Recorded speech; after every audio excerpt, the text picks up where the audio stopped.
Everyone is mad at Cassie and leaves, with Jake telling her that if she's not going to be an Animorph anymore, then she isn't allowed to use her morphing abilities, which Cassie agrees to. Sometime later, Cassie rides out on one of her horses off to a water trough on the edge of the forest with intent to clean it, only to discover that Axe has been doing so himself. I guess Axe just cleans things that aren't his when he's bored. Which means my mom has something in common with a blue centaur from outer space. Cassie's chores are interrupted when a little girl suddenly springs from the forest, getting chased by a black bear. Without hesitation, Cassie immediately starts to gallop into the situation, managing to snag the girl as she falls out from a tree. However, the horse is panicked, and while racing through the forest, Cassie and the girl fall off the horse into a nearby river, and down a waterfall. Woo! Cassie comes to at the side of the river, the girl having pulled her out. The girl identifies herself as Karen, but acts oddly mature for her age. Cassie surveys her surroundings, and they are very, very lost. "Did you ever read Hatchet by Gary Paulson?" I asked Karen. "No." "What about all the alternate dimension sequels that have no continuity with each other?" I don't think there's any turtle eggs to eat anyway." "Jesus, what am I saying? Gary Paulson sucks!" Karen's ankle is hurt. That's hardly the half of Cassie's problems. "You interest me," she said. "There's nothing interesting about me, really." "Sure there is. See, if I'm right about you, then you can fly away from this place any time you want. If I'm right about you, you can also, let's just say, make a few changes and kill me." I forced an awful fake laugh. "What on earth are you talking about?" "Oh, nothing on earth," Karen said. "At least, that's what everyone believes. Humans can't morph. Only Andalites can morph. Only an Andalite could become a wolf and rip the throat from my brother's host body and leave him dying."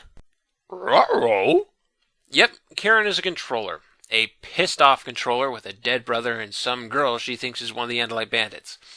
Despite Karen's goading, Cassie has no option but pretend she has no idea what Karen is talking about. Cassie, well, she's not a great liar, but to her credit, she remains persistent with the lie as long as she can, to the point that Karen begins to have doubts. But I'm getting ahead of myself.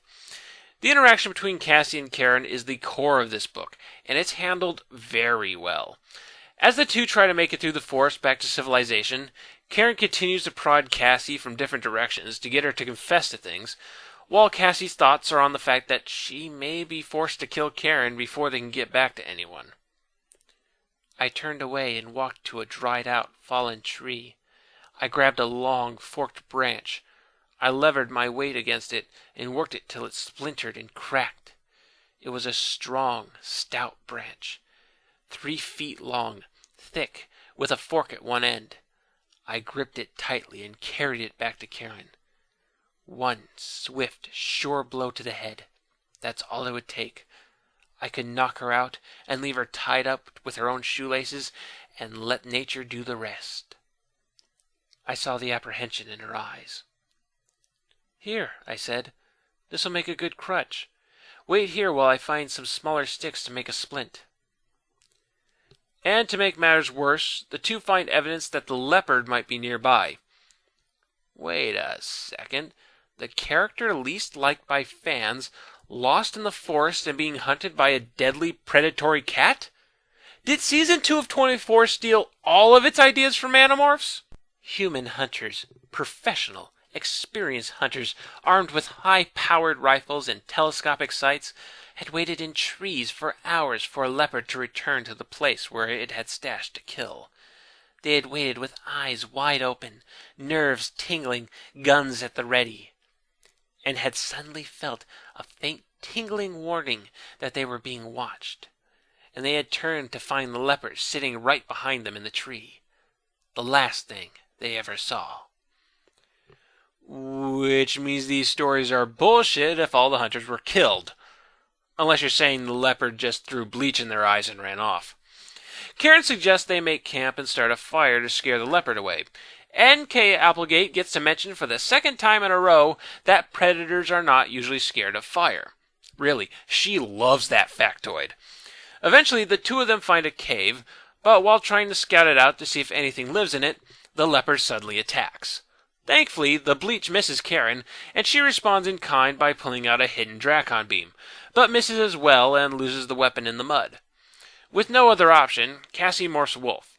With an unfamiliar predator hanging around, the leopard decides not to take the risk and wanders off. So yeah, the jig is up, and Cassie is revealed as a human with morphing capabilities, but with her weapon lost and having no real survival abilities, Karen is still at Cassie's mercy. They build a fire and settle in the cave, with nothing but conversation to occupy their time with. Karen gets upset over what a weak human host she was assigned to, and Cassie starts giving her own backstory, because, you see, Cassie is a moron. She brings up Elfangor. I was there when Visor 3 murdered him. Murder? No, it wasn't murder. We're at war with the Andalites. There's no murder in war. It was murder, I said. Cold-blooded murder of a helpless person. Karen leaned forward, her face glowing from the fire. And that Hork-Bashir whose throat you removed, was he helpless too? I jumped up. Don't you compare what you people do with what we do. You can't compare the attacker and the victim. You people started this war, and it's you invading my planet, not the other way around. Karen jumped up, wincing at the pain in her ankle. We have a right to live. This isn't about you living, I yelled. It's about you enslaving other people. It's what we are, she yelled back. We're parasites. You humans are predators. How many pigs and cows and chickens and sheep do you kill each year to survive? You think being a predator is morally superior to being a parasite?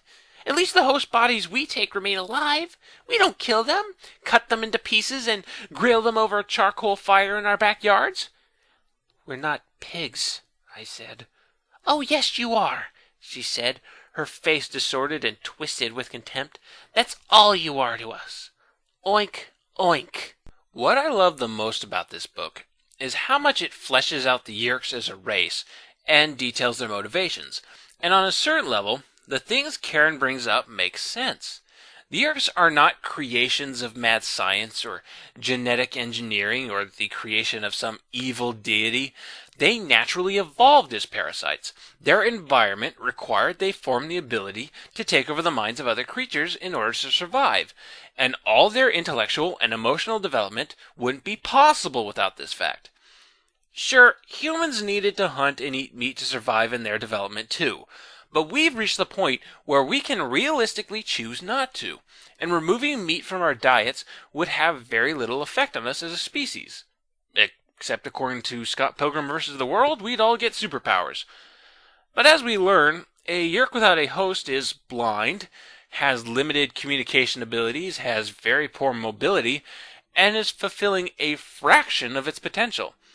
Not being able to infest another being is to make a Yeerk helpless and worthless. To not kill things could possibly better mankind. What's our excuse?